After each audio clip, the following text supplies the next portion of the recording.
की जय। देखिए जितने संख्या में है उस तरह की आवाज नहीं होगा। सुना दो क्या शंख वाला, सुन लीजिए। एक पंडित जी गए यजमान के घर में पूजा पाठ करने के लिए। यजमान लोग बुलाते हैं ना पूजा पाठ करने के लिए, बुलाए पूजा पाठ करने के लिए। सारा सामग्री रखा गया, प्रसाद अगरबत्ती धूपबत्ती फूल सब कुछ रखा। और फिर झोला बैग से शंख निकालते हैं। जब शंख निकाले तो उनके झोला से दो दो शंख निकला। तो जजमान चतुर थे, पूछते हैं महाराज और पंडित जी को देखता हूँ एक ही रखता है, आप तो दो दो रखे, क्या बात है? फिर कहते हैं पंडित जी ये जो शंख है इसे बजाता हूं तो लोगों को पता चलता है कि पूजा पाठ यज्ञ हवन हो रहा है, तो इसे नाम रखा हो इसका मैंने महाशंख, क्योंकि महान काम करता है, वातावरण अनुकूल करता है, लोगों को पता चलता है ये बजता है, तो इसलिए इसका नाम महाशंख रखा हो। दूसरा जो देख रहे हो ये बजता उजता नहीं है। अच्छा जी फिर इसका क्या नाम रखे वो भी बता दीजिए। क्या इसका हरा शंख नाम रखा हो। हम लोग तो बज रहे हैं ना, हम लोगों को हरा शंख नहीं पता है ना, महाशंख बनना है। आइए गुरुदेव भगवान का बुलंद स्वर में एक बार और जय घोष कर ले। बोलिए प्रेम से श्री सद्गुरु महाराज की जय। आत्मा गुरुवे नमः।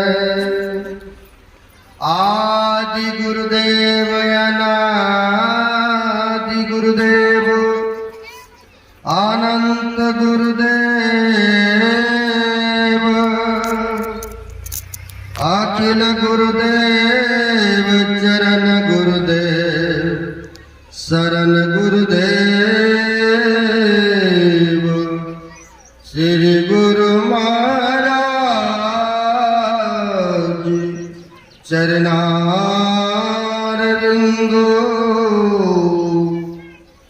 नमो नमस्ते। श्री गुरु महाराज चरणारविंदो नमो नमस्ते। प्रातः स्मरणीय अनंत श्री भूषित ब्रह्मलीन संत सद्गुरु महाराज के पाद पद्मों में असंख्य असंख्य बार नमन है। तीर्थ को भी पावन करने वाले पवित्र करने वाले मंचस्थ पूज गुरुजन पूज साधु चरण आए हुए सदगुरु के सदभक्त गण सबों को नमन है। अभी हम आप पाठ के क्रम में पवित्र ग्रंथ से रामचरितमानस के पाठ के क्रम में अयोध्या कांड से हम लोग कर्म के विशेषता के बारे में सुन रहे थे, कर्म की प्रधानता के बारे में हम लोगों ने सुना है। महापुरुष कहते हैं कर्म करने के लिए स्वतंत्र है, चाहे चंगा कर्म करें या चाहे मारा कर्म करें, पुण्य कर्म करें या पाप में कर्म करें, जो जैसा करते हैं और उसका कई गुना हो करके समय आने पर फलीभूत होता है। जैसे जमीन के अंदर में जैसे देख रहे हैं मक्का का खेती है, जमीन में एक दाना डालते हैं और समय आने पर देखते हैं सैकड़ों दाना होता है कि नहीं? नए सैकड़ों होगा तो कम से कम 50 तो होगा ही एक मक्का में है? वो किनका हुआ? जिसने मेहनत किया, जिसकी जगह है उन्हीं का ना होगा। तो चाहे ये शरीर रूपी जमीन में चाहे पुण्यमय बीज को बो लीजिए, चाहे अशुभमय बीज को बो लीजिए। संतों ने कहा तुलसी यह तन खेत है, अब मन वच कर्म किसान, अब पाप पुण्य दो बीज है, बोर ली नौ सुनिधान। कहते यह शरीर रूपी जमीन है, इसमें चाहे पुण्य में बीज को बोए चाहे पाप में बीज को बोए, जो बीजेंगे जो बोएंगे कई गुना होकर के फलीभूत होता है। तो किनका हुआ? जिनका जमीन है उनका हुआ है। तो इसलिए कहते हैं शुभ में बीज को बोना चाहिए, सत्कर्मों को करना चाहिए। क्योंकि हम लोग सुन रहे थे पाठ में, राम लक्ष्मण और सीता तीनों वनकाल में गए। पहला दिन तमसा नदी के किनारे वास किए और दूसरे दिन सिंगेरपुर में गए, जहाँ की बचपन का मित्र था गुनिसाद भगवान श्री राम का। जब उनको पता चला तो बहुत सारे साथियों के साथ आते हैं, आग्रह करते हैं, प्रभु आपको बेशक अयोध्या से निकाल दिया है वनवास में, लेकिन आप चले हमारे राजभवन में और आप वहीं पर सुखपूर्वक जीवन व्यतीत करेंगे, रहेंगे। लेकिन कहा नहीं, हमारे माता का आज्ञा है 14 वर्षों के लिए वन में रहने का, हम वन में ही रहेंगे, नहीं कोई गांव में जाएंगे नहीं कोई शहर में, वन में रहेंगे और कंदमूल फल खाएंगे। और वह जंगल में ही सोने के लिए क्या, तो गाछ के नीचे में पत्ता था, उसी पर राम और माता सीता सोई है। तो फिर गुनिसाद को बुरा लगा, यह जंगल है तो यहाँ पर हिंसक जानवर भी आएंगे। तो उन्होंने अपने साथियों को, अपने फौजों को जगह जगह पर नियुक्त कर देते हैं, ताकि रात में जग करके पहरा करने का है, और स्वयं भी पहरा के लिए जगे रहे। लेकिन उनको बड़ी लगा मन में, ऐसा कंकई माई को करना नहीं चाहिए था, क्योंकि उस भरत को राजगद्दी दे देते। लेकिन यह सुकुमार कोमल, इसको जन्म जंगल में वन में भेज दिए, यह ठीक नहीं की। तो दोष देने लगे। फिर लक्ष्मण भैया कहते हैं मधुर वाणी से, बोले लखन मधुर मृदवाणी, ज्ञान वैराग भक्ति रस सानी, काहुन को सुख दुख कर दाता, निज कृत कर्म सुनो भोग भ्राता। कहते कोई किसी को दुख और सुख देने वाला नहीं है, सबको अपने ही कर्मों का फल है। आप कहेंगे भगवान विष्णु का अवतार थे राम, अब उनसे कौन सा ऐसा कर्म बना था जो कि उनको भी कर्म नहीं छोड़ा, उनको भी भुगतना पड़ा। अब आपको झलक दिखा रहा हो, बाबा नारद का श्राप मिला था, बाबा नारद का श्राप मिला था। दुश्मनी को देखा नारद बाबा ने, चले गए विष्णु भगवान से, कहा अपना प्रभु सुंदर आप रूप दे दीजिए, ज्यादा दिन के लिए नहीं, एक दिन के लिए है मांगा था। कहा जिसमें तुम्हारा भला हो। हम आप जानते हैं शरीर तो सुंदर दिया, लेकिन मुंह बंदर का दे दिया। क्यों? क्योंकि यह माया के जाल में न अटक जाए, इसलिए ना। इसी कारण से सुंदर शरीर दिया, लेकिन मुंह बंदर का दिया। वह विष्णुमोहिनी विष्णुंदरी ने भगवान विष्णु को ही गले में माला पहनाई। जब इनको बताया गया कि अपना मुंह तो देखिए क्या हाल है, इसी कारण से आपको गले में माला नहीं पड़ा। जब पानी में परछाई में देखते हैं तो मुंह बंदर का से दौड़ के गए, क्रोध में थे, व्याकुल थे, अंदर से व्यग्र थे, दौड़ के जाते हैं और कहते हैं कि प्रभु आपने अच्छा नहीं किए हमारे साथ, यह शरीर सुंदर और मुंह बंदर का, जाइए हम भी श्राप देते, यही बंदर आपको एक समय सहायता करेंगे। आपको पता है भालू बंदर ये तो सहायता की है ना, सेतु बांध पर पुल बांधे लंका में गए और कहा जैसे हम अभी स्त्रियों के लिए व्याकुल व्यग्र हो रहे हैं, एक समय आगे आप भी ऐसे व्याकुल होंगे और यही बंदर भालू आपको बोला आपको सहायता भी करेंगे। वह कर्म बना था, वो कर्म पीछा करता आया, उनको भुगतना पड़ा और भी चलेंगे इससे पीछे चलेंगे। तो हम लोग जानते हैं राजा दशरथ शिकार खेलते थे। पहले के राजा लोग शिकार जंगलों में जा खेलते थे और जंगल में जब गए शिकार खेलने तो आज्ञाकारी पुत्र श्रवण कुमार अपने वृद्ध माता पिता को तीर्थों में ले जाया करते थे, मंदिरों में ले जाया करते थे। लेकर के जा रहे थे, जंगल होकर के था रास्ता, गर्मी का मौसम, प्यास लगते हैं और कहते हैं पुत्र हमें जल की आवश्यकता है, जल ले आओ, कहीं से पीना है। श्रवण गए हैं जल लाने और जब जल लाने गए तो गर्मी से भर रहे थे पानी जैसे नदी में। राजा दशरथ गए थे शिकार खेलने और राजा दशरथ ने आवाज सुनते कि लगता है कोई जानवर पानी पी रहे हैं। आप जानते हैं, अब लगा कि पानी पी रहे हैं, शब्द भेदी बांध चलाना जानते थे।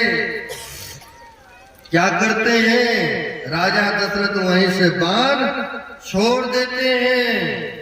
जैसे श्रवण को बाण लगते हैं सीने में, वह मनुष्य के आवाज में रोते हैं, चिल्लाते हैं, दौड़ करके आते हैं। राजा दशरथ कहा मेरे हाथों से ऐसे सेवादार ऐसे आज्ञाकारी पुत्र को हत्या कर दिए, धिकार है। क्योंकि देवता भी राजा दशरथ से सहायता मांगते थे, ऐसे पराक्रमी वह थे, अरे युद्ध में कुशल थे और ऐसे राजा दशरथ के हाथों से श्रवण कुमार की मृत्यु कई हो गए। अब होने के उपरांत अब वहां पर कहा श्रवण कुमार ने हमारी तो जो होना था हो ही गए, हमारे वृद्ध माता पिता है, आप जल पिला दीजिए। लेकिन लेके तो गए जल, लेकिन जल कहा पुत्र इतना विलम्ब क्यों हुआ, क्यों तू इतना लेट किया बताओ। लेकिन डर के मारे बोल नहीं रहे हैं। राजा दशरथ तो उनके माता पिता कहते हैं पुत्र जब तक तुम बोलोगे नहीं तब तक हम जल भी नहीं पिएंगे, बोलो बताओ। अब तो बताना पड़ेगा ना, क्योंकि कह रहे जल नहीं पिएंगे, अब तो बोलना पड़ेगा कि कौन है हम। राजा दशरथ है कि श्रवण है, अब बोलना पड़ा वहां पर। कहा आपके पुत्र हमारे बाणों से हमारे हाथों से मारे चले गए, कृपया आप जल पीजिए। तब कहा आप कौन, तो मैं राजा दशरथ जल ग्रहण नहीं किए। श्रवण कुमार के माता पिता ने शराप दे देते हैं जैसे हम पुत्र के वियोग में, क्योंकि हमारा वही पुत्र था, उसी की सहारा में जी रहा था, लेकिन जैसे हम पुत्र के वियोग में अपना शरीर का परित्याग कर रहा हो, एक समय आएंगे तुम्हें भी पुत्र के वियोग में शरीर का परित्याग करना पड़ेगा। जब राम भगवान वनवास गए हैं, हाय राम कह करके नहीं, शरीर का त्याग किए ना राजा दशरथ ने, या युग कहिए उसका भी कर्म बना हुआ था। इसलिए कहते हैं कर्म प्रधान विष करी राखा, जो दस करी तस फल चाखा। चलिए वो तो राजा दशरथ ने ऐसा किया था तो उसको मिला है, लेकिन हम लोग भी तो कर्म भोगी हैं, हम लोग भी तो कुछ कर्म करते हैं, कुछ शुभ कर्म, कुछ अशुभ में कर्म, कुछ पाप में कर्म, कुछ पुण्य में कर्म, लेकिन उनका तो सुखद फल भोगना चाहते हैं। दुख कर कोई फल भोगना चाहते हैं? कोई भी प्राणी, कोई भी व्यक्ति नहीं भोगना चाहते हैं, लेकिन करे बुराई सुख चाहे, कैसे पावे को रोपे पेड़ बबूल के आम कहाते हो। ऐसा भी महापुरुष बताते हैं। जीवन में ऐसे अशुभ कर्मों को किए हैं, पाप में कर्म बना है और चाहते हैं वह दुख कर कर्मों को नहीं भोगना पड़े। कोई भी पसंद नहीं करते। अगर नहीं भुगतना पड़े इन दुखों कलेशों को, नरक में नहीं जाना चाहते हैं, तो वेद उपनिषद कहते हैं क्या करना पड़ेगा। इसके लिए संतों के चरण में शरण में जाना पड़ेगा। कहा बहुत हत्या हुई है, ब्राह्मणों को मारे हैं, गायों को वध किए हैं, या भ्रूण हत्या हुआ है। इन बड़े बड़े पापों से अगर बचना चाहते हैं व्यक्ति, तो वेद का उपदेश है। कहा है ब्रह्म हत्या शस्त्राणी च भ्रूण हत्या शतानी च एतानि ध्यान योगस्व दहति अग्नि निर्विंदनम। यानी कहना हुआ कि बहुत भ्रूण हत्या किए हैं व्यक्ति। भ्रूण हत्या जैसे गर्भ में ही बच्चा पल रहा और मार देते हैं, ये भी तो पाप हुआ ना। क्या पता वो देशभक्त होता है कि लक्ष्मीबाई की तरह होते, मीराबाई की तरह होते, लेकिन लोग भ्रूण हत्या कर देते हैं, पेट में ही बच्चे को मार देते हैं, वो भी पाप लगता है। ऐसा वेद उपनिषद बताते हैं। कहते हैं भ्रूण हत्या बहुत सैकड़ों बार हुआ है, ब्रह्म हत्या बहुत बार हुआ है, ब्राह्मणों को बहुत हत्याएं किए हैं, तो पाप तो बना है आपसे। और चाहते व्यक्ति नहीं भोगना पड़े, तो कहते हैं अग्नि निर्विंदनम। जैसे अग्नि लकड़ का ढेर है, बहुत सारे लकड़ी का ढेर है, और उसको जलाने के लिए उतनी अग्नि की आवश्यकता नहीं है।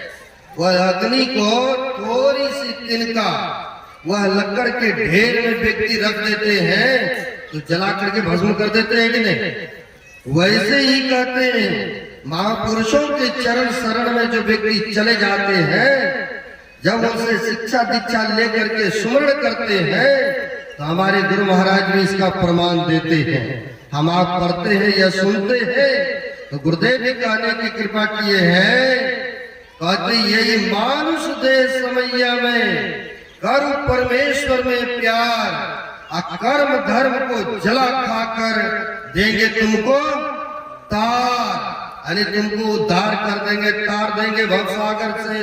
जब परमेश्वर में प्रेम करेंगे तब न होगा। संतों के चरण में जाएंगे, शरण में जाएंगे, तब न पाप ताप से रहित मिलेगा, छुटकारा मिलेंगे। पंजाब में हो गए 10 गुरु, उनमें एक हरिकिशन देव जी महाराज हुए, बड़े उच्च कोटि के महापुरुष। जब वह प्रवचन फरमा रहे थे ऐसे, तो एक सकेत फाटक का कोई बड़े सेठ साहूकार थे, और वह सेठ साहूकार ऐसा था धनी मानी कि आश्रम में जो भी आवश्यकता पड़ते थे सारा वह खर्चा को पूरा करते थे, सब कुछ मेंटेनेंस करते थे। आए गए आश्रम में क्या लगना है, कैसे मकान बनना है, कैसे महापुरुषों के भोजन पानी होंगे, पूरी अर्पित समर्पित वह भक्त थे।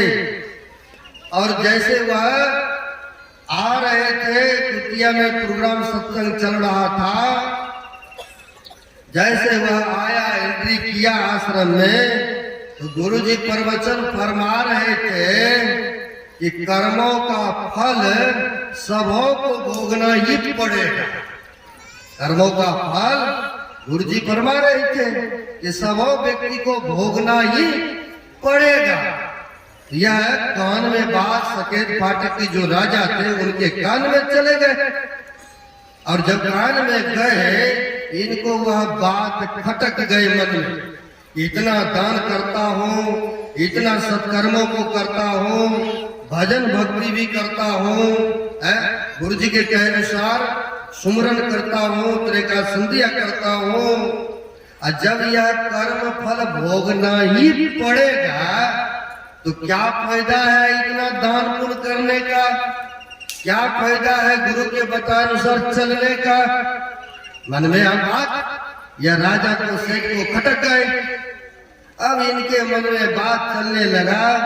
सोच विचार करने के उपरांत यह निचोड़ निकालते हैं, निर्णय करते हैं कि अब जो है गुरु जी के कुटिया में नहीं आएंगे, रात बीच व्यतीत कर लेता हूँ, अब फिर से पुनः कल चला जाऊंगा, और फिर पुनः लौट करके गुरु जी के कुटिया में नहीं आएंगे, पूजा पाठ नहीं करेंगे।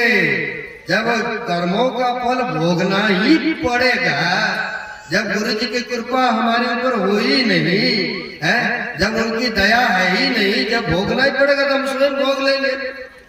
इससे बढ़िया अब पूजा पाठ दान पुण्य करना बिल्कुल बंद कर देंगे। ऐसा सुना था गुरु जी के मुंह से कि कर्मों का फल सबको भोगना ही पड़ेगा। इसलिए उनको खटक गए दिमाग में बात।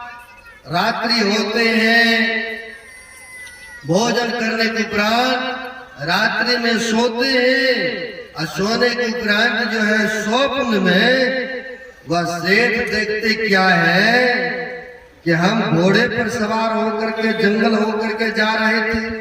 अब पहले के राजा महाराजा क्या था, पालकी पर, रथ पर, घोड़ा पर, हाथी पर चलते थे। जब घोड़ा पर सवार होकर के स्वप्न देख रहे हैं कि हम घोड़ा पर सवार होकर के जा रहे हैं और जंगल होकर के रास्ता है, घोड़ा ने हमें घोर जंगल में लेके भाग गया, ऐसा ये स्वप्न देख रहे। घनों जंगल में लेके चले गए, और जंगल में जब गए तो जंगली मनुष्य वहां पर था, व्यक्ति, बहुत सारे व्यक्ति आते हैं और हमें घेर लेते हैं और कहते हैं ईश्वर की बड़ी कृपा हुआ है, आज से 3 दिन पहले शरीर छूट गया था, लेकिन ईश्वर की कृपा से जिंदा पुनः घोड़ा पर सवार होकर के लौट आया है गांव में। अब वो लोगों ने इनको वहां से जाने नहीं दे रहा है। अब कहा हजारों 500 आदमी, कहा ये अकेला, अब इनके होने लगा, जाने नहीं दे रहा है। अब इनको हुआ कि बहुत वर्षों तक अब उन्हीं के पास जीवन व्यतीत, अब जो बचा है शेष उन्हीं के साथ में हमें व्यतीत करना पड़ रहा है। अब आँख खुलता है, स्वप्न की बातें था, आँख खुला देखता कि हम तो गुरु जी की कुटिया में सो रहे हैं, लेकिन हमें तो स्वप्न देखने को मिला, ऐसा स्वप्न देखने को मिला। खैर इनको हुआ कि हो सकता है यह भ्रम था, भूल था, वैसे हुआ है। कई बार आप लोग भी स्वप्नाते हैं ना, डरते हैं, भयभीत होते हैं। कई बार भिखारी भी लगता है कि हम राजा बन गए, राजा कई बार लगता है स्वप्न में कि हम दलिद्र बन गए, ऐसा स्वप्न में होता है। जब इनको ऐसा हुआ तो कहा, देखा, कहते हम तो गुरु जी के कुटिया में है। रात्रि फिर सोते हैं, सुबह होता है, मन में तो बात खटका ही था कि जब कर्मों का फल भोगना ही पड़ेगा तब गुरु जी के पास नहीं रहना है, नहीं सेवा करना है, ऐसा मन में चला था बात। सुबह होते हैं वह घोड़ा पर सवार हुआ और चलते बना अपने दरबार में। अब चलते बना रास्ता होकर के जा रहे हैं, जंगल होकर के रास्ता था। जो दृश्य उन्होंने स्वप्न में देखा था वही होता है। घोड़े ने उनको जंगल में, घनों जंगल में लेकर के भाग गए। अब घनों जंगल में लेकर के भाग गए। अब जोड़ों के प्यास लगा है। जब गए वहां पर गांव देखा तो गांव में चला गया ये।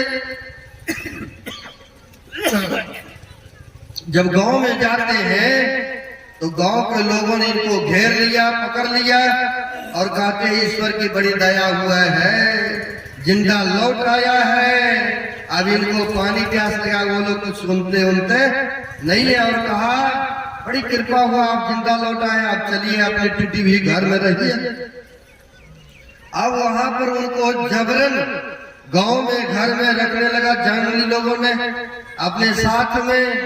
अब दुख जब आते हैं यह याद करते हैं गुरु जी को, क्योंकि कहा है ना दुख में सिमरन सब करे, सुख में करे न को, जो सुख में सुख करे तो दुख काहे को हो। अब दुख पड़ी है, जंगली आदमी के साथ में रहना पड़ रहा है, जीवन व्यतीत करना पड़ रहा है।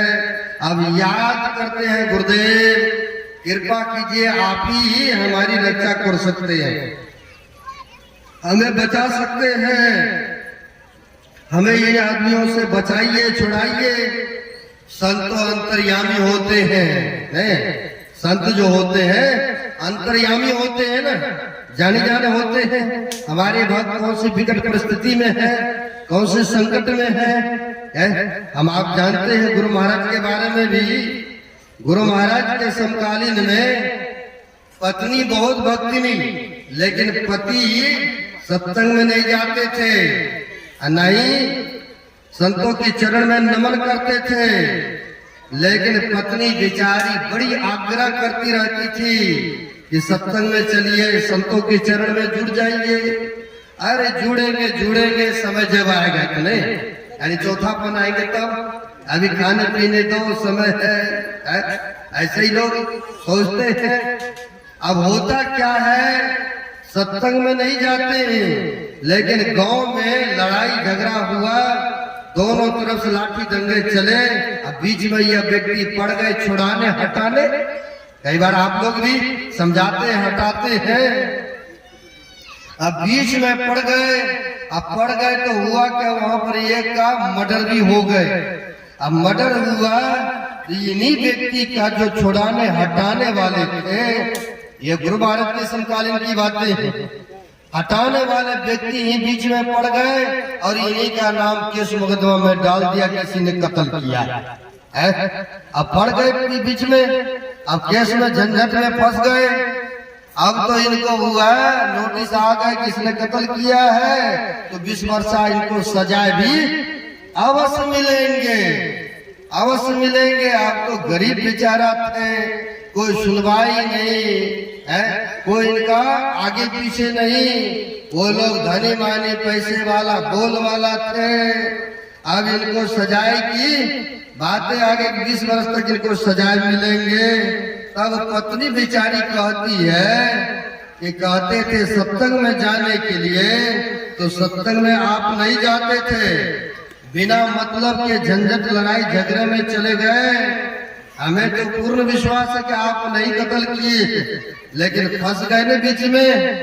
कम से कम अभी भी हमारे गुरु महाराज अंतर्यामी है, संत हैं, वो तो जानते हैं। आप एक बार कम से कम गुरु महाराज के पास में चले जाइए, कहा तो भागलपुर कुप्पा घाट चले जाइए। अब दुख पड़ा है तो याद तो दुख में भगवान का होता ही है ना।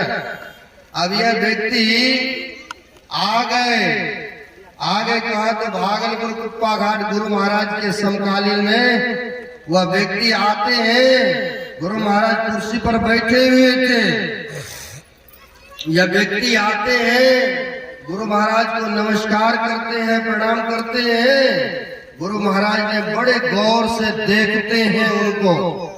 देखने के बाद अपने भक्तों से, अपने शिष्यों से कहा, इनका हाथ गोर बांध दो। तो अब हाथ गोर बांधने के लिए कहते हैं गुरु महाराज। अब गुरु महाराज ने कहा इसका हाथ गोर बांध दो, तो सेवक कहते गुरुदेव रास्ता नए है यहाँ पर, हजूर कैसे बांधेंगे।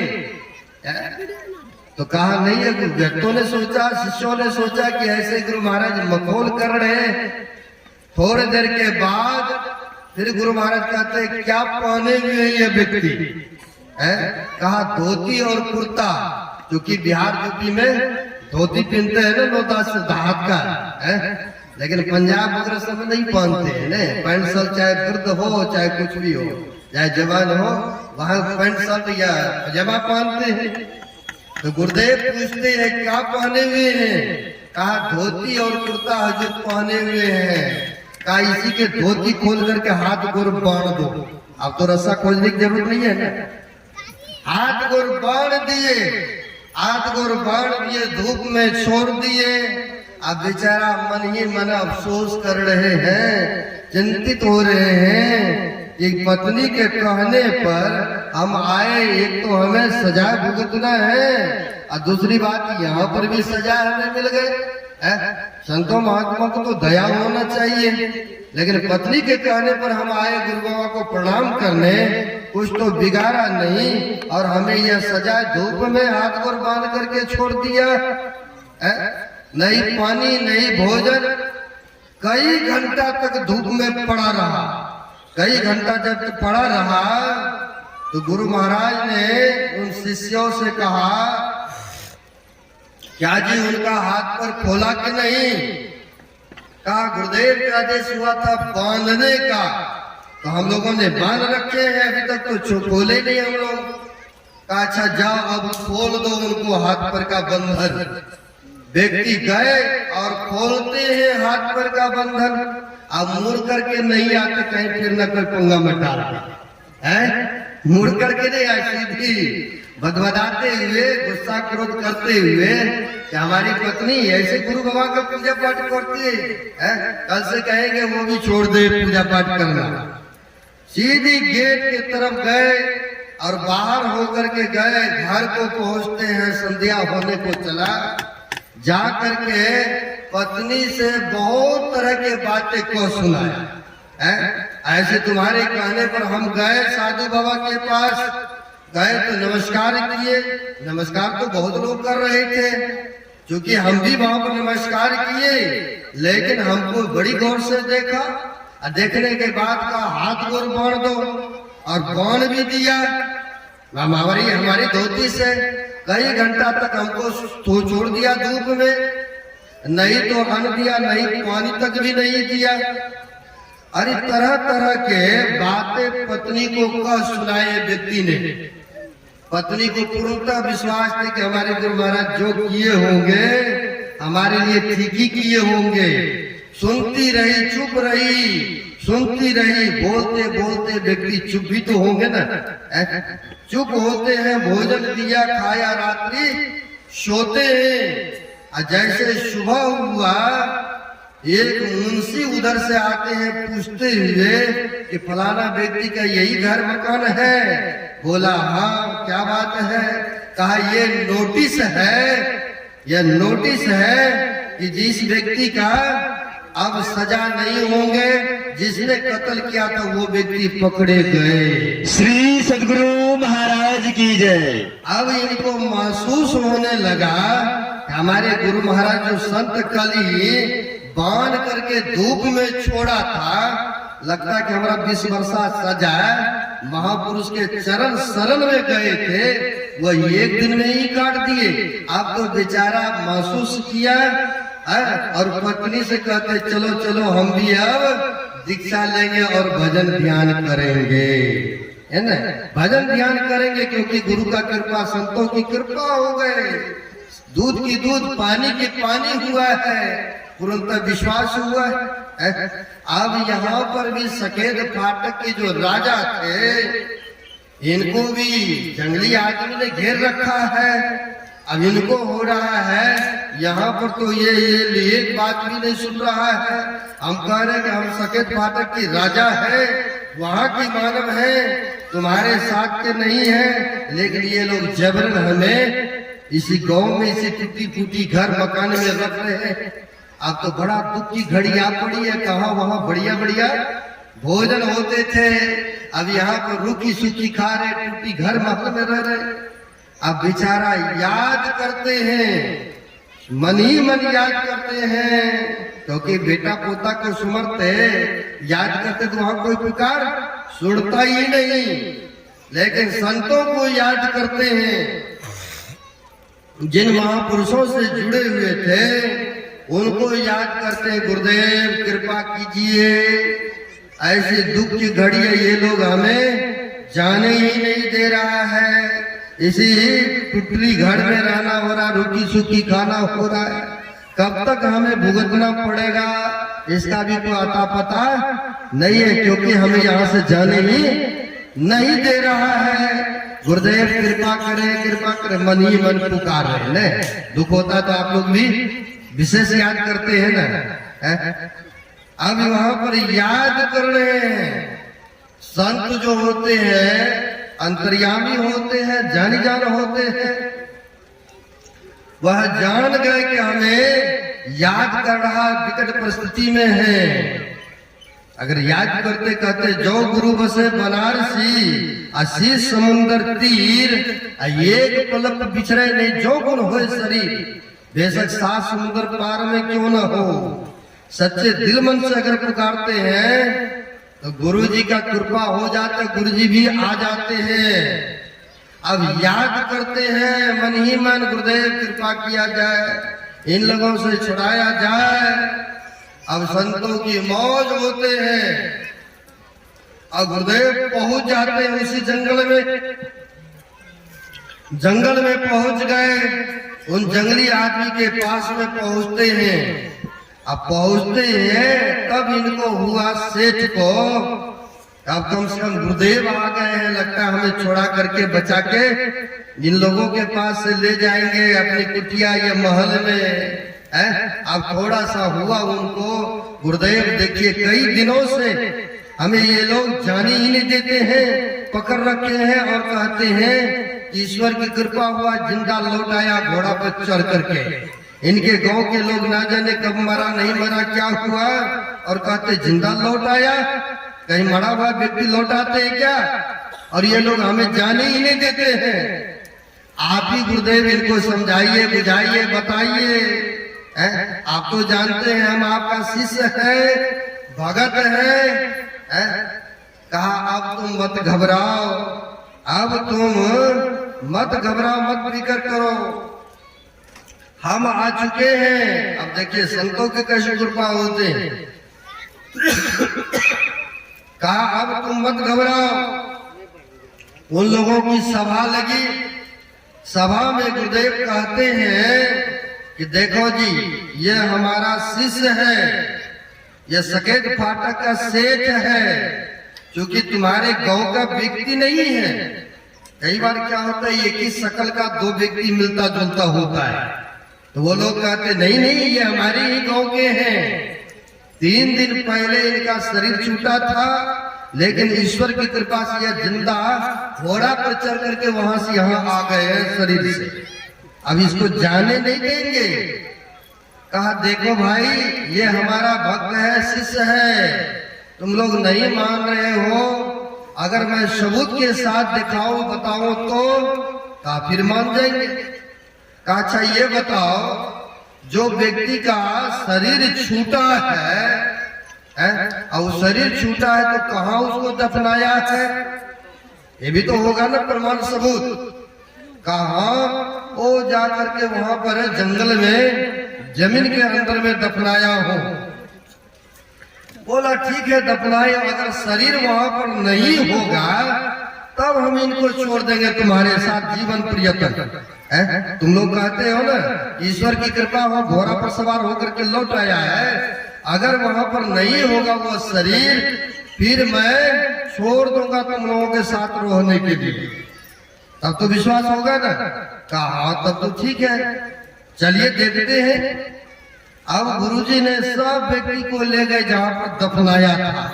शरीर की नहीं गति होता, या तो जला देते हैं या जल प्रवाह कर देते हैं या जमीन के अंदर में डाल देते हैं।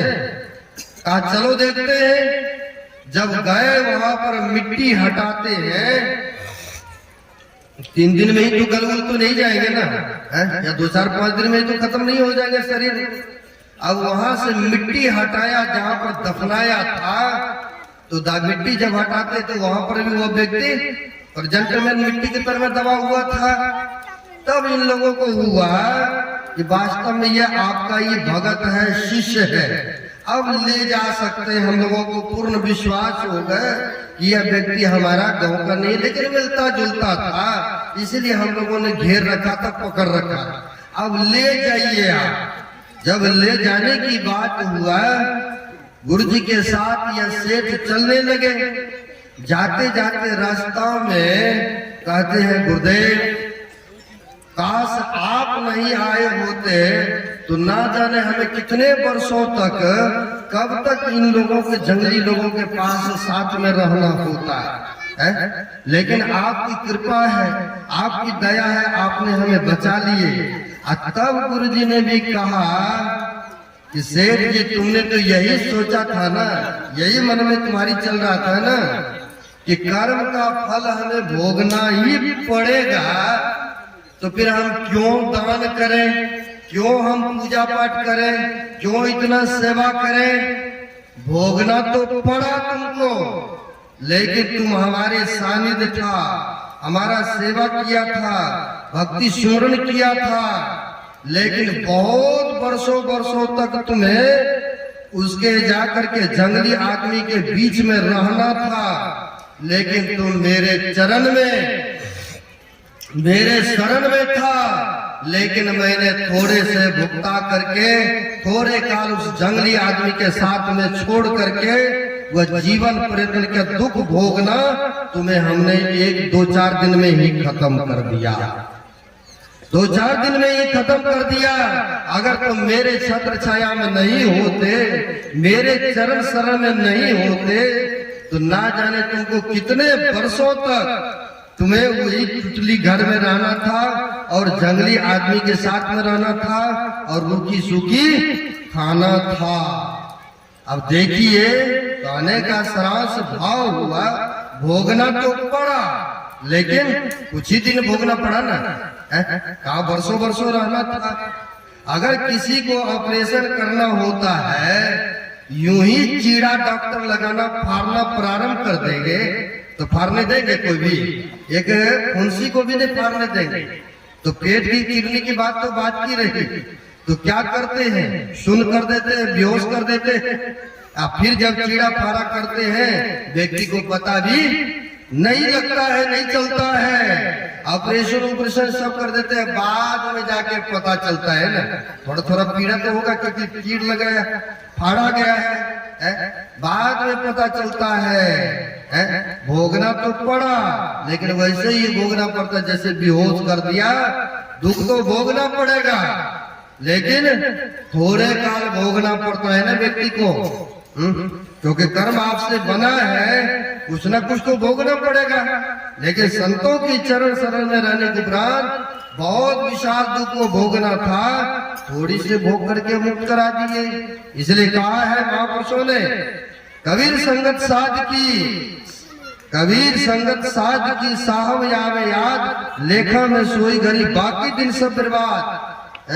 कहते हैं कबीर दर्शन भरे भागे सो पाए, जो होवे सूली सजाए, कांटों पे टल जाए। भोगना तो पड़ा, एक कांटा तो चुभेगा क्योंकि आपसे कर्म तो बना है ना, लेकिन बहुत बड़ा कष्ट था, बहुत बड़ा दुख था, लेकिन संतों के दर्शन किए, चरण शरण में रहे, एक कंडा चुभा करके आपको उन दुखों से मुक्त कर दिए। इसलिए बाबा नानक साहब भी कहते हैं, संत शरण जो जन पड़े सो जन उद्धार। संतों की चरण शरण में आ जाते, उसका उद्धार और कल्याण अवश्य होते हैं। कहने सुनाने के लिए बहुत सारी बातें हैं, 5:30 से ऊपर हो गया, अपने वक्तव्य को आगे नहीं बढ़ाता हुआ यही थोड़ा सा कर्म फलों के विषय में रखा। कल भी है, आप लोग इसी तरह से आए, जो भी ज्ञान प्रसाद है आप सबके बीच में रखने का प्रयत्न करूंगा। अब अपनी वाणी को विराम देता हूँ, एक भजन सुनेंगे, फिर हमारे माइक संचालक जो है आपको सूचना देंगे। अपने वक्तव्य को यहीं पर विराम देता हुआ बोलिए प्रेम से श्री सद्गुरु